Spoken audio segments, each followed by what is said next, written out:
Montepulciano is the second most planted red grape in Italy behind Sangiovese. It's a grape that everybody loves, usually produces wines that have soft, plush mouthfeel, more blackberry, black cherry type flavors, just with a hint of mocha, even without oak aging, moderate acidity and soft tannin. So it's not really sharp or not too... This grape is late ripening, it's high in alcohol, it's plush, it's very friendly, it's widely available in supermarket shelves all around the world. The most famous wine that's made up of this grape is Montepulciano di Abruzzo. It's an appellation that was created in 1968. There are about 10,000 hectares of vineyards, so that's about 25,000 acres in Abruzzo, right on the Adriatic coast. Just a side note, there is another appellation called Montepulciano di Abruzzo, Colline Termane, which is a DOCG. It was meant to elevate the image of Montepulciano di Abruzzo, although you don't see many of those examples. I don't know how effective creating that appellation was. When I'm in Italy, I would mostly pick a Sangiovese, but that's not what I would recommend for most consumers. Most people need something that's a little bit softer. Sangiovese can have high acidity. It can also have sharp tannins. Montepulciano di Abruzzo is not my favorite wine. Sometimes they're a little too big, too alcoholic for me. However, I recommend them a lot because this is what a lot of people like to drink. They're easy to enjoy. I remember one of my friends, he was actually from Germany, but I knew him when I was living in Singapore and Hong Kong. He told me he loved Montepulciano. He said he liked the mouthfeel. These are fantastic food wines. Go great with both meats and pizza. A lot of people love it because of its affordability. You can find fantastic examples at low prices, sometimes even a couple euros when you're in Europe. I think that's what hurts the image of Montepulciano di Abruzzo, to create more higher priced wines. Granted, some of Italy's most expensive wines like Emidio Pepe, Valentini, their Montepulciano di Abruzzos can go into the hundreds of dollars. They're fantastic wines. But for the most part, I don't see big differences between entry-level Montepulciano di Abruzzos and higher-end ones. Maybe we'll see that difference here today, as I have 12 wines all ranging from 11 to 40 US dollars. Side note, Abruzzo is an amazing place. I was there in June for the Montepulciano di Abruzzo Anteprima. There was still snow on the mountains, as the mountains go over 3,000 meters, 10,000 feet. Plus, the sea is absolutely beautiful. Let's get tasting. Tasting with a new universal glass. I have the Rito 002 red wine glass. All types of red wines show well in this glass, and I think Montepulciano di Abruzzo should be no different. Side note, Montepulciano di Abruzzo is often confused with another famous Italian wine, Vino Nobile di Montepulciano. Vino Nobile di Montepulciano is made of 100% Sangiovese. It's from the village of Montepulciano in Tuscany.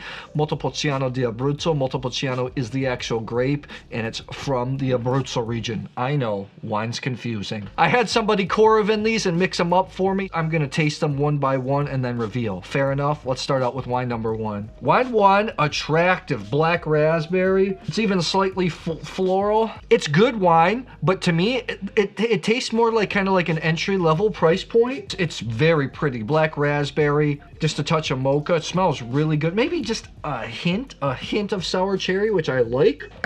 It's tart, has a little more acidity. I would like the finish to be a little bit longer. This is a Montepulciano di Abruzzo that I think I would enjoy drinking, especially on a daily basis, especially with pasta. For me, 87 points. I think it's very good wine, especially if the price is right. Let's take a look here. I think this is very, very enjoyable. Let's take a look. See, we have the Tenuta Fauri. This is the Baldovino Montepulciano di Abruzzo, 19 bucks. I know this is a biological producer. Very nice wine. 19 bucks in Europe, so it's going to be under 10, which I think I'd be more happy with at that price point. Has a little more acidity. It's a beautiful wine. It's just not a world stopper, but good stuff indeed. Two has definitely got a little bit more oak aging. It's kind of got this volatile, this kind of Tuscan, like rustic Italian flair to it, which I like. I prefer Montepulciano aged in stainless steel. I don't always need it to be aged in oak. Sometimes the oak can take over, but I have to say it's really nice here. This wine is very good. It has that Italian carry, this rusticity. Almost, I could probably maybe even think that it was maybe a Toscana IGT if you like that type of flavor profile. I want a touch more length to go to greatness, but for me, a hard 89 points. I think it's very, very, very good. Let's take a look here. A little bit of Tuscan flair. Oh, no wonder it's good. This is the Valle Reale. This is the Vigneto San Eusanio 2020. This is a biodynamic producer I very much like. $24, and I think I could have even been a little bit harsh. I think this is beautiful stuff. Really nice packaging, 24 bucks. I think that's a buy, especially if you like those traditional Italian type wines. That's really good. Once again, don't let scores fool you. Listen to the tasting notes. There are other factors about choosing wine, what you're wanting to eat, where you are in a restaurant, what kind of mood are you in. Let's take a look at number 3 here. 3 smells very clean. This also has just a hint of wood, almost bacon fatty.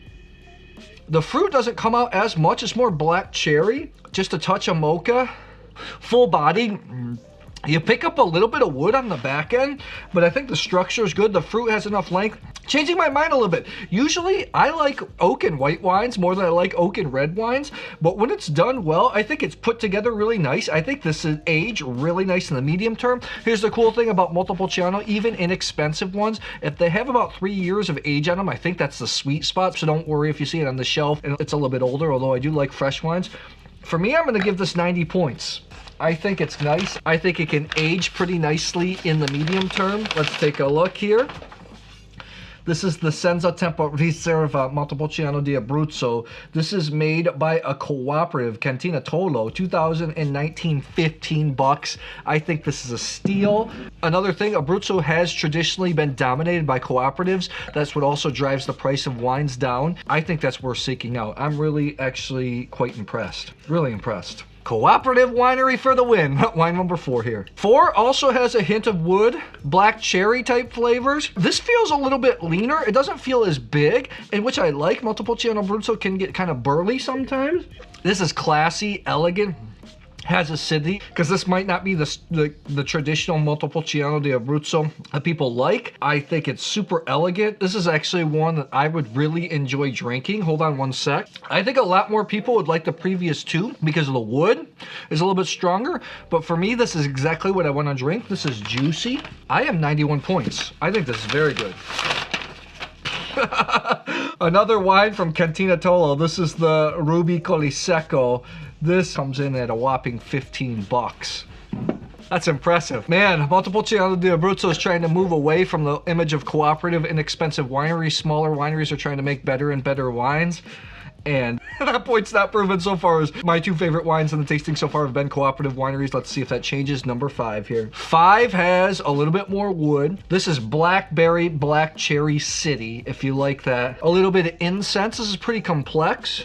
This does have a spike of intensity. There's a lot of complexity here. There's wood, but I actually think it's really delicious. I'm 91 plus on it. I like it even more than the previous one. Maybe I'm becoming a believer in Montepulciano di Abruzzo. Very inexpensive wine. This is the Barone di Valforte Montepulciano di Abruzzo 2020. This comes in at 11 bucks in the US. That is good. Go buy it. Here's the thing. What's hard about wine is small producers that we like, the wines are not always widely available. Wine is not like Coca-Cola. It can't be made the same every single time unless you're talking about humongous brands. Some of these producers, like, I don't know, this one's probably producing maybe 100,000 bottles a year. It seems like a lot, but when those wines have to stay in Italy and go around the world, doesn't leave a ton of availability. My intention for these videos is for you to go out and try new things. Let's move on to number 6. 6 also has a little bit of spice. Black cherry come up. Nice. Pepper. This is even almost Syrah, like Crow's Hermitage in a way. Good mouthfeel. It feels plump. This is the type of Montepulciano Abruzzo I think a lot of people expect.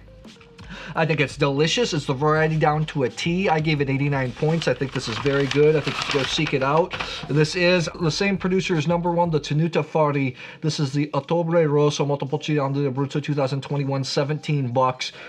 I would recommend this over the first one. If you're choosing between the 2, Montepulciano to a T, it's just beautiful, delicious wine. So far, it's proven my point. My favorite wine is the most inexpensive wine. That's something that I think troubles the region sometimes. There are some really delicious, inexpensive Montepulciano di Abruzzo. So let's move on to 7 here. Black raspberry, just a touch of VA. I like it, like number 2. More subdued, not as explosive, shows a lot of character. Just a touch of funk, which I like.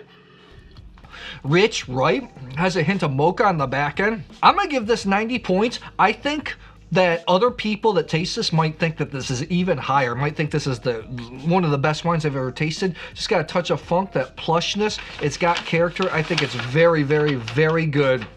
And it's one of the more expensive ones in the bunch. This is the Tenuta Oderisio. This is the Don Palfilo selection. Montepulciano di Abruzzo 2020. This comes in at 35 bucks. This is their more premium wine, and I thought it was good. I like that it had some character. It wasn't just a standard Montepulciano. It wasn't just fruit, fruit, fruit. I've been putting off this video for a while because it took me a long time to get the samples, and then there's a lot of wines, and Montepulciano isn't my favorite grape in the world, but I have to say I'm pleasantly surprised. I'm enjoying this tasting so far. Wine 8, leathery, black pepper, even a touch of meat. Also super complex. The black cherries coming in. Complex like number 7. Here's the difference. They're very similar. Wine 8 is just a little cleaner, so to speak. It's not as funky. So it depends. Some of you like funk, which I do. Maybe go for the Don Palfilo. If you want something clean, I'm 90 plus points on this. I think it's very, very well done. This is the Valle Reale Montepulciano di Abruzzo 2022. 12.5 alcohol, lean, biodynamic producer. I know this comes in around 19 bucks. I preferred it to their single vineyard wine, which we tasted earlier. I think when I've tasted those wines in the past, I've liked their standard ones more than their single vineyard. I think this is a buy. Nice complexity, has the ability to age. I'd actually like to taste an aged version of that wine. Let's move on. Wine number 9. The wood comes out up front. Also has just a touch of VA, just a touch of funk, which I like. Volatile acidity, so to speak. If you don't know that, I've explained that in the past before. All wine wants to eventually become vinegar. Vinegar is where you have those volatile acidity flavors. So wines, especially that aged in the bottle, and especially they're aged in the barrel, start to move that way, start to move towards vinegar, so they pick up a little VA. All wines in the barrel have a touch of VA in them. Some people can't stand it. I think it's definitely adds and heightens to the character of a wine. Even a little bit of rubber, real old worldy smelling. Sweet fruit flavors. Montepulciano Abruzzo is known for rich, dark fruit flavors, which I like here. I like the character here. I'm 91 points on it. Also one of my more favorite wines in the tasting. I'm pretty impressed, especially if it's cheap. Let's take a look here. This is the Tenuta Oderisio. This is their basic wine, $19.99, 2020. I preferred this slightly more than their more expensive wine. That's the thing again. Sometimes I just prefer the more inexpensive Montepulciano di Abruzzos. That's a heck of a wine. I like that producer. That's really good. Really good. Okay, finding value here. Let's move on to number 10. Definitely a touch of pepper, black fruit flavors. This is crispy, clean, black fruit, pepper, just spice, just going straight through. Maybe a hint of dark chocolate. Something's going on here. These were mixed up randomly. That might be, overall to me, my favorite wine in the bunch so far. 92 points. Has so much sweet fruit, complexity. It's clean. I think it's excellent wine, 92 points.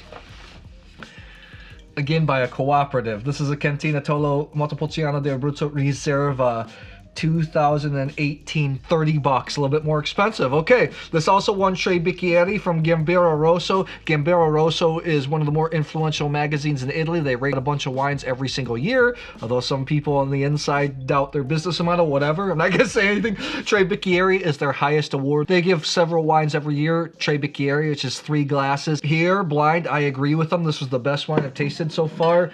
In this bunch, 92 points. Co-op wine's winning, although it's one of the more expensive Montepulciano di Abruzzos, so good job by them. Let's move on to wine 11 here. Wine 11 shows a lot of wood and black licorice type flavors. Black cherry. This is the only wine with licorice. Oh, really spicy, so it probably sees wood. Even clove type flavors. It wasn't as fruity initially on the nose, but on the palate, the fruit really comes through. I think it's very well done wine. 90 plus. Hopefully it's good value for money. That's good. I like the complexity here. This is the Fontefico, the Cocca de Casa 2019. Again, this is an organic producer. I think they're moving slightly into biodynamics. 28 bucks, one of the more expensive wines in the bunch. And I think it's very delicious. They have cool labels. I actually visited this producer. I just like their philosophy. 2 brothers, they were full of enthusiasm, and the wine is good. Okay, wine number 12. 12 is another one that has a little VA showing a little character, that little dimple, so it's getting me excited.